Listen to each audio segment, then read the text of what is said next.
পূর্ব মেদিনীপুরে তিনি ছুটে এসছেন।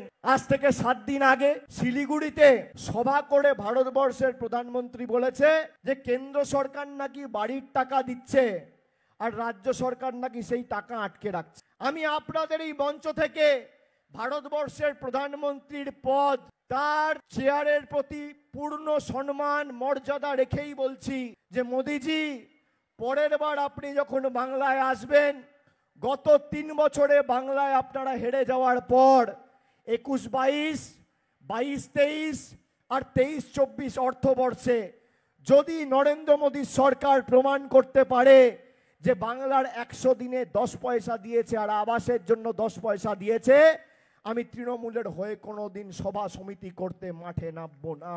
এত বড় কথা বলছি। আপনারা শ্বেতপত্র প্রকাশ করুন না, কেউ তো বারণ করেনি।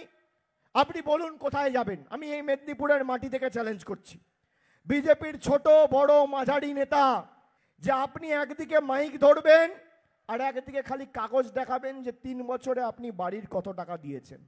আমি 10 কোটির গল্প দিচ্ছি না। যদি মোদিজি প্রমাণ করতে পারে যে বাংলার মানুষের বাড়ির জন্য 3 বছরে 10 পয়সা কেন্দ্রের সরকার দিয়েছে, আমি রাজনীতির আঙিনায় পা রাখবো না। আবার দ্ব্যর্থহীন ভাষায় আপনাদের সকলের সামনে আপনাদেরকে সাক্ষী রেখে বলে দিয়ে যাচ্ছি।